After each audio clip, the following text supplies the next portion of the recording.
Atención, Dios quiere que tú seas rico, parte 3. Saludos, millonario. Hoy vamos a comenzar a cumplir la orden de leer 10 veces Piense y hágase rico, para que tú te hagas rico honradamente y así puedas dar una vida mejor a tu familia, ¿de acuerdo? Si ya has conseguido el libro, seguramente te habrás fijado que Piense y hágase rico contiene unos 13 capítulos de aproximadamente entre 10 y 20 páginas cada uno, ¿cierto? Entonces, eso significa que si tú persistes y lees un capítulo cada noche, en unos 15 días tú habrás leído el libro entero, ¿te has fijado? Realmente leer unas 15 páginas cada noche no es mucho trabajo, sobre todo si miramos el hecho de que es un trabajo que va a hacer que tú seas rico absolutamente toda tu vida, ¿no te parece? Entonces, fíjate que si tú lees entre 10 y 20 páginas cada noche o cada mañana, dependiendo de cuánto te sea más fácil y cómodo leer a ti, entonces en solo 45 días tú ya habrás leído Piense y hágase rico 3 veces. ¿Te das cuenta? Este es el poder del precepto de la planificación eficaz. Cuando dividimos un objetivo que a algunos les parece grande en trocitos más pequeños y fáciles de hacer, en unos pocos días conseguimos realizar un gran avance. Leer Piense y hágase rico 3 veces equivale a construir unas excelentes raíces para tu bambú, ¿comprendes? Por eso quiero que en los próximos 45 días tú leas esas 3 veces la copia física de Piense y hágase rico que compraste o conseguiste, ¿de acuerdo? Fíjate que si tú lees 3 veces Piense y hágase rico cada 45 días, entonces en 3 meses tú lo habrías leído 6 veces y en 3 meses más, en un total de 6 meses, tú ya habrías leído 12 veces Piense y hágase rico. ¿Te has fijado qué fácil es hacerse millonario si somos un poco disciplinados? Por cierto, se ha de priorizar la edición original en inglés de 1937. ¿Y por qué?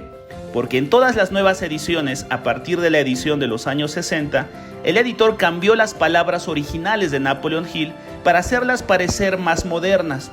Además de cambiar sus palabras, también cambiaron las historias y reemplazaron muchas de las viejas originales historias por nuevas historias de hoy en día. Y eso no gusta ni un poco. ¿Por qué? Porque el libro original es el libro que hizo millonarios. Esa edición fue la responsable de la creación del 90% de los millonarios de la siguiente generación y siguió creando millonarios generación tras generación hasta nuestros días. Y ese es un logro increíble que ningún otro autor y ningún otro libro consiguieron en toda la historia de la humanidad, ¿no es así? Entonces, si esa es la edición que hace millonaria a la gente, ¿por qué demonios cambiar una sola coma? Que un moderno editor reescriba Piense y hágase rico es como agarrar la Mona Lisa y que un moderno dibujante de manga la redibuje para adaptarla a los nuevos tiempos. Es casi un crimen, ¿te das cuenta? Los lectores de Piense y hágase rico no necesitan un lenguaje actual y tampoco necesitan historias actuales. Lo único que las personas necesitan es leer las palabras originales y la sabiduría original del Dr. Napoleon Hill, porque esas son las palabras originales que te hacen millonario, ¿te das cuenta? La edición original de 1937 está en inglés y jamás fue literalmente traducida al español. Por esa razón, en esta clase y las siguientes, vamos a traducirlas al español y explicándotelas según preceptos, ¿de acuerdo? La copia que tú compraste en español es una copia que fue traducida a partir de, normalmente, las ediciones posteriores a los años 60, Piense y hágase rico. Para aquel entonces el libro ya había sido modificado unas 3 o 4 veces como poco, y en ediciones posteriores a los años 90 ya ni te cuento. Así pues, el problema está en que solo la primera edición y original de 1937 respetó las ideas originales escritas por Napoleon Hill, ¿te das cuenta? En el libro original, Napoleon Hill hablaba de los conceptos originales en los que creían Andrew Carnegie y los 500 millonarios, tal y como todos ellos creían en esos preceptos. Pero muchas de esas creencias iban en contra de lo que creían los científicos y otras partes de la sociedad. Así que los editores pasaron a censurar aquellas partes polémicas por medio de eliminarlas del libro. Y además, pasaron a cambiar parábolas e historias de éxito por otras más modernas, con la intención de llegar mejor al público más moderno. Para mí, eso es un insulto al trabajo original de Napoleon Hill, porque fueron las palabras originales de Napoleon Hill las que hicieron millonarios a las personas, ¿no es así? Entonces, ¿por qué eliminar las formas de pensamiento polémicas de esos millonarios si son esas formas de pensamiento las que hacen millonario? Justamente, el propósito original de Andrew Carnegie y de Napoleon Hill fue siempre mostrar al público cuáles eran las ideas, principios y preceptos que hacen millonarios a las personas y demostrarles que las formas de pensamiento que hacen a las personas ricas son distintas de las creencias usuales que tienen las personas. Es decir, Andrew Carnegie pretendía demostrar científicamente a las personas que esas ideas que enseñan en las escuelas, universidades y la sociedad son tonterías y que lo que realmente te hace millonario son otras formas de pensamiento, otros principios, otros preceptos. ¿No es así? Entonces, eliminar los principios en los que creían los 500 millonarios y que les habían hecho ricos a ellos solo porque sean contrarios al pensamiento científico usual es una verdadera locura. ¿No se dan cuenta de que esos pensamientos científicos usuales son solo engaño de los nombres y que el verdadero precepto es el que hizo millonario a Andrew Carnegie y a los demás millonarios? Por eso, vamos a tomarnos todo el trabajo de traducir la versión original de 1937 y a explicártela, para que tú puedas conocer cómo pensaban y sentían aquellos millonarios y cuáles eran los verdaderos principios y preceptos que los hicieron ricos, para que tú también te hagas rico, ¿de acuerdo? La edición original de 1937 de Piense y hágase rico pertenece al dominio público, no tiene derechos de autor, debido a que fue publicado entre 1923 y 1964 inclusive, y esa edición no vio renovada su copyright en la US Copyright Office en el periodo de tiempo oportuno, según la licencia creativa y la comunidad de entonces. Las copias que sí tienen derechos de autor son las ediciones posteriores a los años 60 y las traducciones en los diversos idiomas, que son de copyright de la editorial que la tradujera, como por ejemplo, como la copia en español que tú posees, pero la edición original de 1937 ya está liberada y es justa o justo la que nos interesa. Entonces, en este curso, el día de hoy, mientras tú estudias la copia moderna impresa que compraste, vamos a ir explicándote la copia original de 1937 según preceptos, ¿de acuerdo? Entonces, recuerda, 1. Ve leyendo en tu casa la copia física que tienes de Napoleon Hill, pues aun cuando no sean las palabras originales, te servirá para ir construyendo raíces como el bambú. 2. Lee un capítulo cada día, o entre 10 y 20 páginas cada día, siguiendo el sistema de subrayado, anotaciones, etc. que te comenté ayer. Así en 45 días habrás leído Piense y hágase rico ya 3 veces, y en 6 meses lo habrás leído 12 veces, ¿de acuerdo? 3. Yo voy a ir traduciendo la versión original de 1937 al español para vosotros, y vamos a ir grabando en audio y te la vamos a ir explicando según preceptos. Y ese es un trabajo que vamos a hacer ahora mismo. Y naturalmente se tarda más de un día en producir, grabar y explicar un solo capítulo. Así que posiblemente no pueda publicar un capítulo cada día. Con suerte podremos publicar un capítulo cada 3 días o cada semana. Mientras hagamos ese trabajo en la copia original, tú lee la copia física que tienes tal y como acordamos. Y así podremos ir construyendo tus raíces de bambú para hacerte millonario de la forma más rápida y eficaz posible, ¿de acuerdo?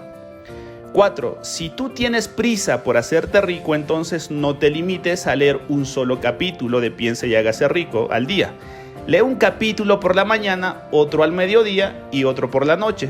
Al hacerlo así, no saturarás el cerebro y podrás leer el libro 3 veces más rápido, lo que significa que en solo 2 meses habrás leído Piense y hágase rico las 12 veces. ¿Te das cuenta? Es solo meter un poco de fuerza de voluntad y ser persistente. Entonces, comencemos a leer el libro, ¿de acuerdo? Piense y hágase rico, versión original de 1937 por Napoleon Hill. Capítulo 1. Deseo. El punto de inicio de todo éxito. El primer paso hacia la riqueza. Cuando Edwin Barnes saltó del tren de carga en Orange, hace más de 30 años, él podía parecer un vagabundo, pero sus pensamientos eran los de un rey. Cuando él estaba caminando desde las vías del tren hasta las oficinas de Thomas Alva Edison, su mente estaba trabajando. Él se estaba viendo a sí mismo delante de Edison. Él se estaba escuchando a sí mismo pidiéndole a Mr. Edison por una oportunidad de realizar la obsesión de su vida que le estaba consumiendo, el deseo ardiente de transformarse en el socio de negocios del gran inventor. El deseo de Barnes no era una esperanza, no era algo que le apeteciera o que quisiese. Este era un profundo y pulsante deseo que le hacía sentir fuego en las venas y que superaba cualquier otra cosa. Este deseo era definitivo. Este deseo no era algo nuevo que apareciese mientras él se acercaba a Edison. Este deseo había sido el pensamiento dominante de Barnes durante ya un largo tiempo. Al principio, cuando este deseo había aparecido en su mente, había sido solamente algo que le apetecía, pero no había sido una simple apetencia cuando Barnes se presentó frente a Edison. Fíjense aquí la importancia que está dando el autor a la diferencia de sentimiento, a la importancia en que lo que deseas has de anhelarlo muchísimo con toda tu alma y no ha de ser una mera apetencia ligera. El primer paso del éxito es anhelar muchísimo lo que deseas, desearlo enormemente. Ese es el primer paso del éxito que el autor está intentando dejar claro con una historia real, pues con todos los 500 millonarios él comprobó que el primer paso del éxito era desear con enorme fuerza. Este punto tan importante ha de ser muy tomado en cuenta. Recuerden también la importancia que le dan en El Secreto a desear con fuerza y cómo ese deseo produce una descarga pulsante de bioenergía que produce la reverberación, ¿cierto? Unos años más tarde, Edwin Barnes estaba otra vez de pie delante de Edison, en la oficina donde conoció al inventor por primera vez, en la misma oficina. En esta ocasión su deseo se había transmutado en realidad. Él era el socio de Edison. El sueño dominante de la vida de Barnes se había hecho realidad. Hoy en día, las millones de personas que conocen a Barnes le envidian por su enorme éxito y sus riquezas. Le envidian porque él cumplió el sueño americano. Ellos le ven hoy en los días de su triunfo, pero no se toman la molestia de investigar las causas de su éxito. Barnes alcanzó el éxito porque él escogió un objetivo definido. Con todo detalle, puso toda su energía y toda su fuerza de voluntad y todos sus esfuerzos para conseguir ese objetivo. Él no se transformó en socio de Edison el día que llegó. Él se sintió feliz de empezar como el último mono en la oficina de Edison. Se sintió feliz con eso porque en su mente eso era solo una pequeña etapa temporal que le permitía estar un paso más cerca de su objetivo. Eso era un peldaño más cerca de Edison que le permitiría acercarse a otro peldaño más cerca que le permitiría alcanzar su objetivo. 5 años pasaron antes de que la oportunidad que él había estado buscando apareciera. Durante esos años no se vio un solo rayo de esperanza, no una sola promesa de conseguir hacer realidad ese deseo que llevaba dentro de sí mismo. Para todos, excepto para sí mismo, él era solo el último mono en la maquinaria de negocios de Edison, pero en su propia mente, él era el socio de Edison durante cada minuto de su vida, desde el primer día en que comenzó a trabajar allí. Aquí el autor recalcó la importancia de 2 secretos del éxito. Primero, en la paciencia de Barnes, paciencia que tenía la forma de una planificación eficaz, un plan que fue llevando Barnes a lo largo de los años, un plan que era una línea recta que comenzaba donde él estaba ahora mismo en la realidad y que terminaba en el futuro que Barnes deseaba, el futuro imposible de ser socio de Edison. Ese plan lo ejecutó durante 5 años paso a paso. Recuerde, lector, que en los tiempos en que se desarrolla esta historia, el que Barnes se hiciera socio de Thomas Edison era exactamente lo mismo que si tú hoy en día pretendes hacerte socio de Bill Gates, ¿comprendes? Por ponerlo en imágenes de hoy en día, imagínate un vagabundo que se baja ilegalmente de un tren de mercancías y se presenta en la oficina de Bill Gates, Warren Buffett, Jeff Bezos o de cualquiera de los hombres más ricos del mundo para hacerse su socio. Y lo consigue. Ese fue el éxito de Barnes. Éxito que consiguió gracias a aplicar estos secretos del éxito que el autor está explicando. El primero, la paciencia de ejecutar un plan paso a paso durante 5 años. Y el segundo secreto fue el continuado y persistente deseo mantenido a lo largo de todos esos años. Un deseo que era un sentimiento, una emoción intensa y positiva de desear ser socio de Edison. Ese deseo ardiente fue mantenido constantemente durante esos 5 años. Y es muy importante porque si ese deseo hubiera desaparecido en cualquier momento, en ese mismo momento en que el deseo desapareciese, Barnes hubiera abandonado y entonces no hubiera cumplido su sueño. Por eso es importante mantener el deseo en forma constante o de forma constante, persistente y de tal forma que domine los pensamientos las 24 horas del día. ¿Comprendes? El deseo cumple ahí 2 funciones. Primero, es la gasolina que mantiene activa la aventura de seguir luchando para alcanzar el objetivo. Y segundo, es la energía que causa la reverberación para atraer ese futuro como una realidad a tu vida. Las 2 cosas son importantes, tanto la reverberación pasiva como la acción activa de mantenerse en el camino. Solo reverberar sin hacer activamente acciones no es tan poderoso como el reverberar mientras uno se mantiene luchando con todas sus fuerzas, haciendo unos esfuerzos dirigidos eficazmente por medio de un plan eficaz. Las 2 cosas han de ser realizadas al mismo tiempo para alcanzar el éxito. Esto es algo muy importante que el autor quiso explicar con la historia real del enorme éxito de Barnes, y es tan importante que lo repetiré. Para alcanzar el éxito, hace falta reverberar y realizar acciones enfocadas en un plan eficaz, las 2 cosas al mismo tiempo. ¿Te das cuenta? Este es un muy buen ejemplo del poder de un deseo concentrado.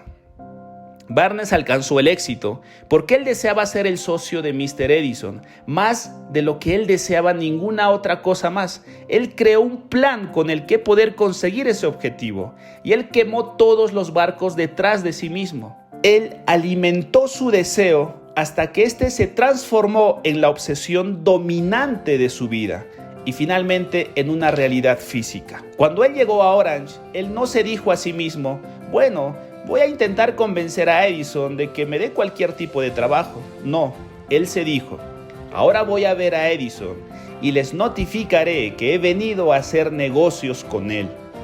Él no dijo, trabajaré aquí durante unos meses y si no me va bien, pues me largo y me busco otro trabajo en cualquier lugar. No, él se dijo a sí mismo, yo voy a empezar desde cualquier puesto en la organización de Edison.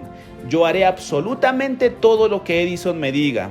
Y antes de lo que pienso, yo seré su socio. Él no se dijo, voy a mantener mis ojos abiertos a cualquier otra oportunidad que pueda haber por si acaso falle en lo que busco aquí con Edison. No, él se dijo a sí mismo, existe una única cosa en este mundo que yo estoy decidido a conseguir y es transformarme en el socio de Thomas Edison. Yo voy a quemar todos los barcos detrás de mí y apostaré mi futuro a mi habilidad para conseguir esto que deseo. Él no se dio a sí mismo ningún posible camino por el que retirarse. Él se obligó a ganar o a morir. Esto es todo en la historia de éxito de Barnes. Hace mucho tiempo, un gran herrero se vio a sí mismo en una situación en la que era necesario forzarse a tomar una decisión que le permitiera alcanzar el éxito en la batalla. Él tenía que enviar sus tropas en contra de un ejército muy poderoso que le superaba enormemente en número. Las pocas tropas que llevaba en sus barcos tenían que vencer a las tropas de todo un país entero. Así que él subió a sus soldados en barcos, les hizo desembarcar en las playas del país enemigo, descargó todos los soldados y equipos, y entonces quemó con sus propias manos los barcos que les habían llevado hasta allí. Ante la mirada sorprendida de sus soldados, justo antes de la primera batalla, les dijo, chicos, estáis viendo cómo los barcos se están transformando en humo, ¿verdad? Eso significa que no podremos abandonar este país a no ser que ganemos. ¿Os dais cuenta? No tenemos otra opción. O ganamos o morimos. ellos ganaron. Toda persona que busca ganar en cualquier aspecto de la vida debe ser capaz de quemar sus barcos y cortar todo camino que permita la retirada. Solo aquellos que son capaces de hacer eso podrán obtener, asegurar y mantener ese estado de la mente conocido como un deseo ardiente de ganar, esencial para alcanzar el éxito. La mañana después del gran incendio de Chicago, los hombres de negocios y mercaderes más importantes de la ciudad se reunieron en la avenida State, mirando cómo el humo salía de lo que antes había sido sus tiendas y negocios. Ellos entonces comenzaron una conferencia en la que buscaban decidir si ellos debían reconstruir sus tiendas o si sería mejor abandonar Chicago y comenzar en otra ciudad más prometedora. Todos ellos, menos uno, alcanzaron la decisión de abandonar Chicago. El mercader que decidió quedarse y reconstruir apuntó su dedo al humo que salía de los restos de su antigua tienda y dijo: «Caballeros, en este mismo punto, yo voy a construir la tienda más grande del mundo, no importa cuántas veces pueda quemarse». Eso fue hace más de 50 años. La tienda fue construida y aún permanece allí hoy en día. Ese monumento es una torre al poder que posee ese estado de la mente conocido como un deseo ardiente. La cosa más fácil que Marshall Field podría haber hecho era abandonar, igual que hicieron todos los demás hombres de negocios. Cuando las cosas iban duras y el futuro parecía oscuro, ellos abandonaron y escaparon a donde las cosas parecían más fáciles. Ponga mucha atención y memorice la diferencia entre Marshall Field y los otros hombres de negocios, porque esa es la misma diferencia que distingue Edwin Bernays de los miles de otros hombres jóvenes que trabajaron en la organización de Edison. Esta es la misma diferencia que distingue a todo aquel que alcanza el éxito de aquellos que fracasan. Quizás muchos de los que no nacieron en Estados Unidos no conozcan quién fue Marshall Field, pero la tienda de Marshall Field fue en su época una de las grandes maravillas del mundo. En una época dominada por las pequeñas tiendas de la esquina, Marshall Field fue el primer centro comercial. Podríamos decir que Marshall Field fue para los centros comerciales lo que Ford para los automóviles. Un enorme edificio de 6 plantas, lleno de increíbles lujos, atraía incontables clientes y se transformó en un centro histórico de Chicago. Fue a la imagen de esta increíble tienda que se generaron todos los centros comerciales, moles, de hoy en día. La iniciativa, decisión y persistencia de Marshall Field fue la que hizo posible que el que se transformara en uno de los hombres más ricos y famosos de su época y que se creasen los centros comerciales que tan comunes son en esta generación. Pero aún así, ni siquiera los modernos centros comerciales alcanzan el nivel de lujo y confort que ofrecía Marshall Field hace más de un siglo. Todo ser humano que alcanza la edad en que comprende el propósito del dinero y para lo que sirve, pasa a querer poseerlo. Querer no es suficiente para atraer riquezas, pero desear esas riquezas con un estado mental que se transforme en una obsesión, creando planes para adquirir esas riquezas y poner en práctica esas riquezas con una persistencia que no admita el fracaso. Eso sí traerá riqueza a su vida. Esta es una de las más importantes frases del libro de Napoleon Hill. Tan importante es que hoy vamos a terminar nuestra lectura con esta frase. Además voy a copiártela de nuevo para que te la vuelvas a leer hasta que la comprendas completamente. Todo ser humano que alcanza la edad en que comprende el propósito del dinero y para lo que sirve, pasa a querer poseerlo.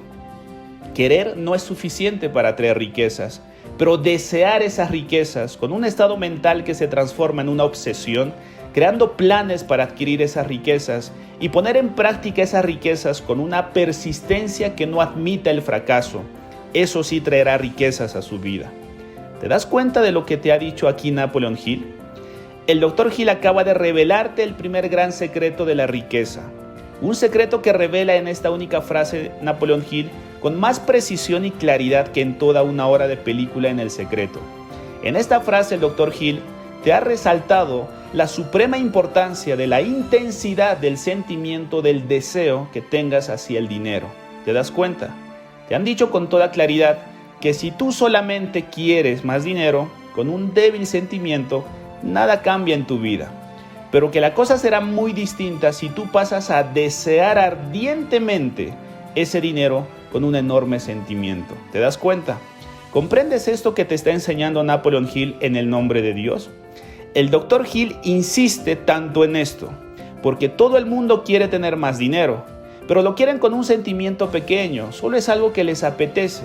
Si el dinero les cae del cielo, les causará una media sonrisa, pero si no ocurre, pues no pasa nada, porque es algo que les apetece tanto como tomar un caramelo.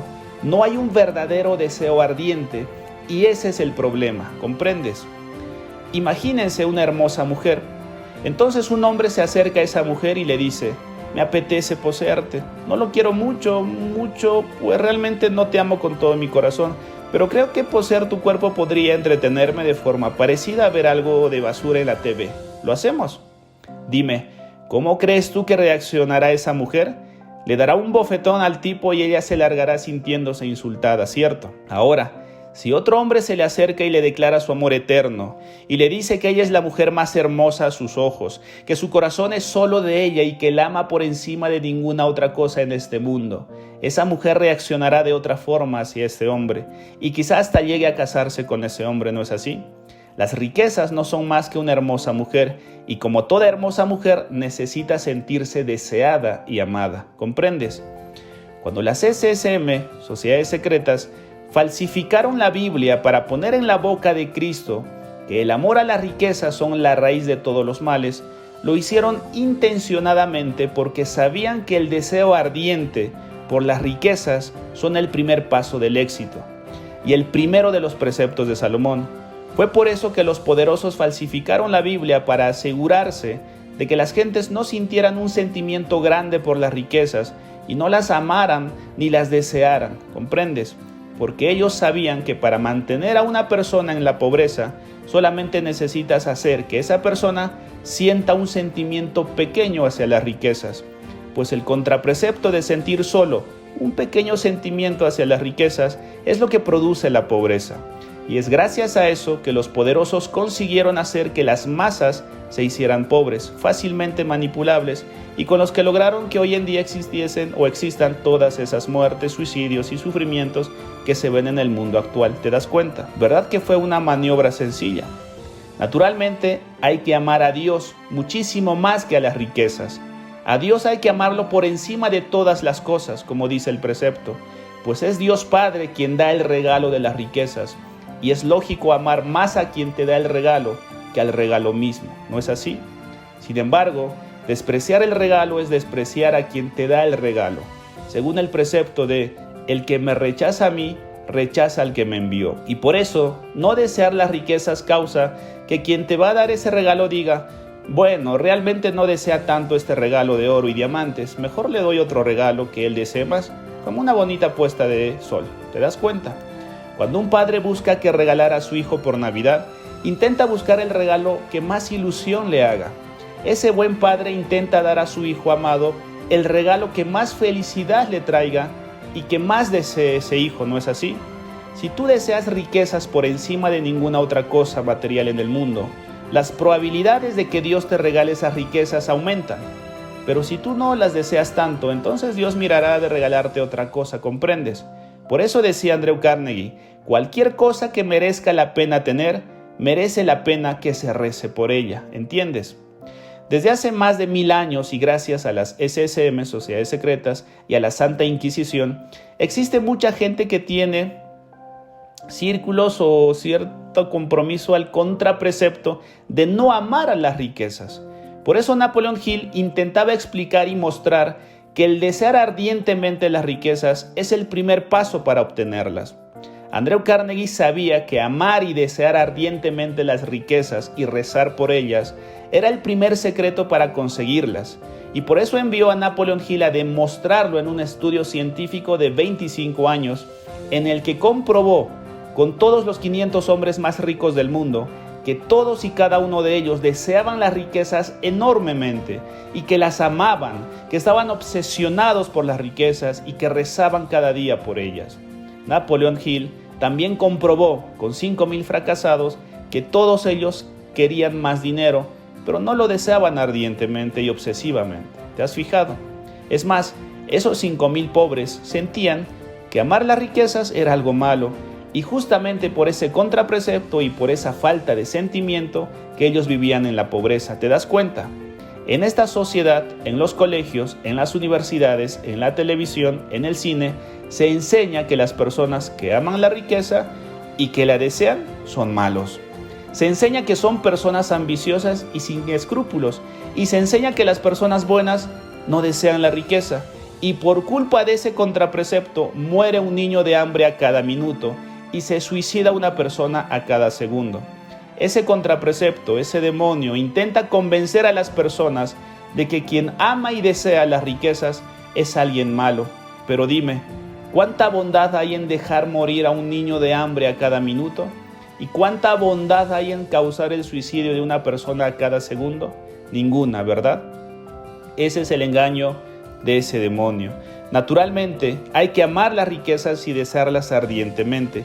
Mientras uno mantiene un enorme amor por Dios en su corazón y un enorme deseo de ganar esas riquezas honradamente y de forma buena y justa, exactamente tal y como hicieron Andrew Carnegie y los 500 millonarios. ¿Te das cuenta? Las riquezas no se consiguen solo por medios ilícitos. De hecho, todos los millonarios que investigó Napoleon Hill, que eran los 500 hombres más ricos de su época, todos habían ganado su dinero de forma honrada y ayudando a los demás y mejorando la vida de los demás, lo cual dice mucho, ¿no te parece? Además, cada uno de esos 500 millonarios hicieron más por los pobres y necesitados de lo que hicieron todos los sacerdotes y santurrones de su país. ¿Te das cuenta?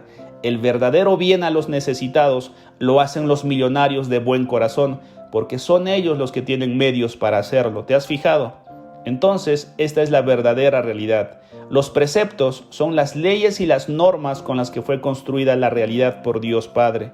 Y el precepto dice que si tú quieres obtener riquezas, has de amarlas, has de desearlas ardientemente y has de rezar por ellas. ¿Te has fijado? Esto fue lo que Andrew Carnegie enseñó a Napoleon Hill y lo que el Dr. Hill comprobó durante 25 años de estudio científico en la vida real de cada uno de los 500 hombres más ricos del mundo. ¿Te das cuenta? Naturalmente, Napoleon Hill no podía decir en su libro: tienes que amar y desear tanto las riquezas como amaste y deseaste a la mujer de tu vida. Porque si él dijera eso en un libro, muchos saltarían sobre él diciendo: el amor a las riquezas es el origen de todos los males. Y ahí, por culpa del escándalo, nadie podría comprender. ¿No es así? Por eso Napoleon Hill intentaba evitar tanto la palabra amor a las riquezas como las parábolas hacia mujeres amadas, parábola que sí le contó Andrew Carnegie a Napoleon Hill en privado, e intentaba explicarlo por medio de citar solo el deseo, ¿comprendes? Yo tengo un gran amigo que es autor de prestigio internacional. Él había hecho el seminario en la Iglesia Católica en Roma y tras varios años de servir a la Iglesia ya estaba decidido que iba a ser el próximo obispo. Pero entonces vio la corrupción y las contradicciones que tiene la Iglesia por dentro y la abandonó y decidió casarse y formar una familia. Tras casarse, escribió libros y se hizo famoso a nivel mundial. Y después de toda una vida de larga carrera, un día se me acercó y me confesó: yo he alcanzado el éxito en cada una de las facetas de la vida, menos en una. Yo tengo una familia maravillosa, he escrito libros, he sido reconocido internacionalmente como una autoridad en mi campo. Las personas me quieren y admiran, pero siempre me ha quedado la espinita de que jamás he alcanzado la riqueza, y es algo que quería probar antes de morir. Mi amigo, a pesar de ser un sabio y de haber escrito libros que permitieron triunfar a otras personas, él mismo no logró alcanzar la riqueza. ¿Por qué? Porque aunque conocía la teoría del éxito, él jamás logró superar los círculos al contraprecepto que le programaron en el seminario católico.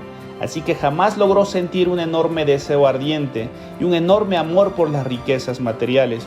Y por esa razón, tanto él como su familia sufrieron bastantes épocas difíciles, a pesar de que fueron millones de personas a las que él logró ayudar y a pesar de que él trabajó muy duro toda su vida. ¿Te das cuenta? Muchas personas se pasan trabajando muy duro toda su vida sin jamás alcanzar la riqueza. ¿Sabes por qué? Porque ellos no tienen un deseo ardiente inmenso y un amor inmenso por esas riquezas. Y como no están obsesionados con ellas, entonces nada consiguen, pues la riqueza es una mujer que necesita sentirse deseada antes de poder entregarse a un hombre o a una mujer. ¿Comprendes? Si analizas la historia de éxito de Steve Jobs, la cual ya he contado en varias ocasiones, verás que Steve alcanzó la riqueza justo en el mismo momento en que su deseo de riqueza se transformó en una completa obsesión. Durante años, Steve había estado queriendo hacerse rico y había trabajado por ello, pero aún era un hippie que vivía en la casa de sus padres. Entonces una noche transformó su "me apetece" en una obsesión ardiente y como resultado, al día siguiente tenía miles de dólares en efectivo, cash, en el bolsillo de su pantalón. Cheques por valor de cientos de miles de dólares en el bolsillo de su chaqueta y contratos por valor de millones de dólares en su maletín, ¿te das cuenta? Los círculos y el lavado de cerebro que produce el contraprecepto de la pobreza causan que las personas normales tarden unas 7 leídas del libro Piense y hágase rico para llegar a comprender lo supremamente importante que es amar, desear y obsesionarse ardientemente por las riquezas y rezar por ellas para poder hacerse rico. Hoy yo te lo he dicho sin tapujos, porque esto además es un precepto. Y como dijo Cristo, el que se escandaliza de mí no es digno de mí, ¿no es así? Las SSB, sociedades secretas, falsificaron la Biblia para que las personas pensasen que el amor por las riquezas era el origen de todos los males, pero al árbol se conoce por sus frutos, y en el mundo real vemos cómo realmente es la pobreza el origen de todos los males. Tal y como demuestra, el que es la pobreza el origen de esa muerte a cada minuto de un niño por hambre y de un suicidio a cada segundo, ¿no es así?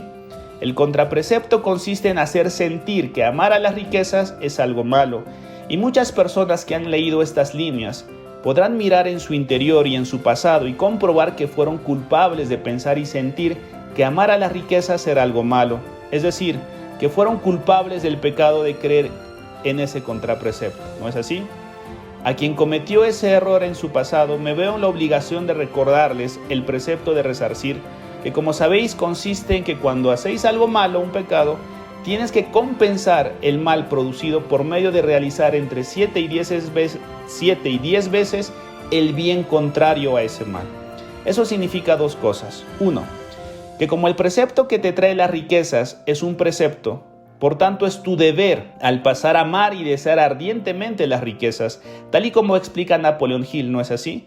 Este es tu deber sagrado ante Dios, hacer exactamente igual que hacían Salomón, Abraham, José, rey de los sueños, Moisés, etc., ¿cierto?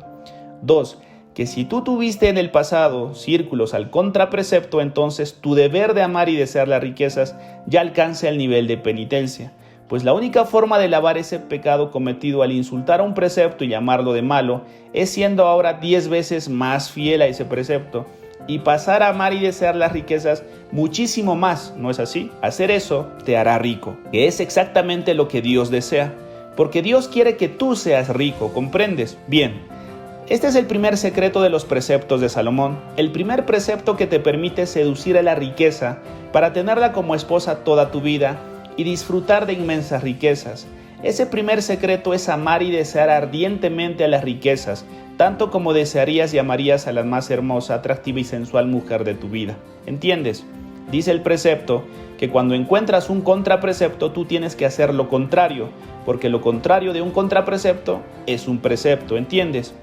Está claro que la pobreza es un contraprecepto, y el engaño de los nombres falsificó la Biblia para causar esa carencia en la vida de las personas, carencia que causa todas esas muertes y suicidios y enfermedades y desgracias, ¿no es así? Entonces, si el contraprecepto te ordenaba no amar ni desear riquezas, ¿qué tendrás que hacer? Sí, amar y desear riquezas. Y sí desear riquezas, ¿no es lógico? Naturalmente hay que amar a Dios más que a las riquezas. Y también hay que amar a las riquezas y desearlas solo dentro de los patrones honrados y agradables a los ojos de Dios. Pero dentro de eso, has de amarlas y desearlas tanto como desearías sexualmente a la mujer más sensual y como amarías a tu alma gemela, ¿comprendes? Ese es el primer secreto de Salomón, el mismo que Napoleon Hill nos intenta explicar.